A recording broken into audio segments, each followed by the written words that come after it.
विज्ञान अभ्यास कार्यपुस्तिका इकाई 7 जीवों में अनुकूलन कक्षा 6।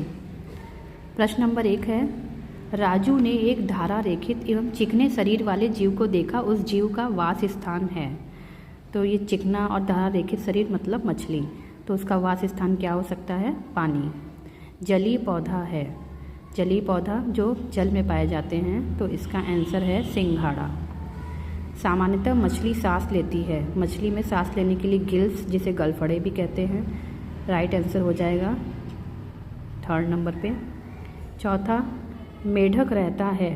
मेढक एक उभयचर जंतु है और ये जल स्थल दोनों जगह पे रहते हैं, तो चौथा इसका राइट आंसर हो जाएगा। अंग, मरुस्थलीय पौधों में जड़ें। तो मरुस्थलीय पौधों में जड़ें जो है अधिक विकसित होती हैं, जिससे कि वो ज़्यादा से ज़्यादा अंदर तक जाकर पानी खींच सकें। हाइड्रिला है। हाइड्रिला एक जलीय पौधा है। क्वेश्चन नंबर 2 है, रिक्त स्थानों की पूर्ति कीजिए। मछली जल में घुली ऑक्सीजन को गिल्स के द्वारा ग्रहण करती है। जल और थल दोनों में रहने वाले जंतु को उभयचर जंतु कहते हैं, जैसे मेढक। पक्षियों की अस्थियां खोखली होती हैं। खोखली होती हैं, उसमें हवा भरी होती है, इसी वजह से पक्षी उड़ सकते हैं। क्वेश्चन नंबर 3 है, निम्नलिखित में सही कथन पर सही और गलत पर गलत का चिन्ह लगाइए। मरुस्थलीय पौधों में जड़ें अल्प विकसित होते हैं, ये गलत है। नीम, आम, बबूल, अमरूद मरुस्थलीय वृक्ष है, ये भी गलत है। पक्षियों के अग्रपात पंखों में रूपांतरित होते हैं, सही। जलीय पौधे हल्के स्पंजी होते हैं, सही। मरुस्थलीय पौधों की पत्तियां मांसल और कांटों के रूप में पाई जाती हैं, सही। क्वेश्चन नंबर 4 है, स्तंभ क को ख से मिलाना है। मछली को मिलाएंगे गिल्स से। जलकुंभी जलीय पौधा है। 5th नंबर से मिलाएंगे मेढक एक उभयचर जंतु है, ये जल स्थल दोनों जगह पाए जाते हैं। नागफनी में पत्तियां कांटों में परिवर्तित हो जाती हैं, जिससे कि वह वाष्पोत्सर्जन कम करें। पक्षी की अस्थियां जो हैं खोखली होती हैं, यहाँ खोली लिखा है, तो ये खोखली होगा, जिससे कि उसमें हवा भरी रहती है और वो हल्के होते हैं। निम्नलिखित में जो बेमेल है उसे छांट कर लिखिए। तोता, कबूतर, कछुआ, गौरैया, ये सभी पक्षी हैं। कछुआ जो है पक्षी नहीं है। गाय, बैल, बकरी, ऊँट ये स्थलीय है, और ऊँट क्या है? मरुस्थलीय जीव है। निम्नलिखित प्रश्नों के उत्तर लिखिए। स्थलीय जंतु स्थल पर होते हैं, प्रचलन के लिए 4 पैद होते हैं, विकसित श्वसन तंत्र और इसके एग्जाम्पल हो जाएंगे गाय, कुत्ता, मनुष्य।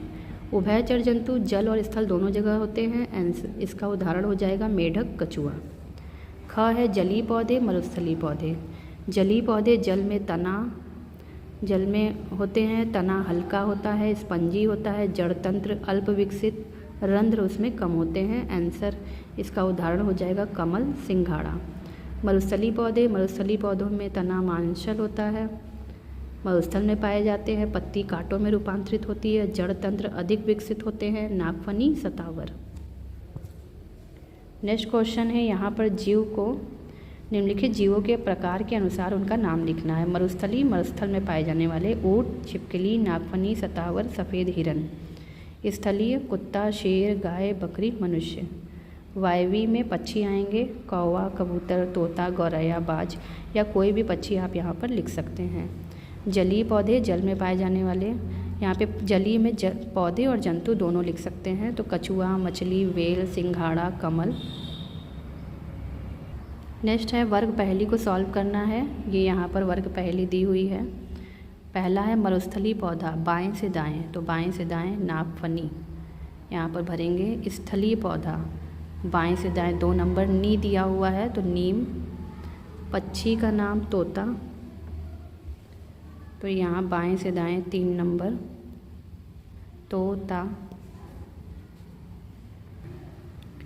कीट का नाम तितली, क्योंकि 4थे नंबर बाएं से दाएं हिंट में ती और ली दिया हुआ है, तो भर देंगे तितली।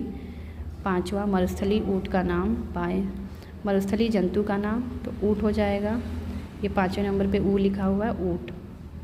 ऊपर से नीचे 6वां नंबर, स्थलीय जंतु गधा।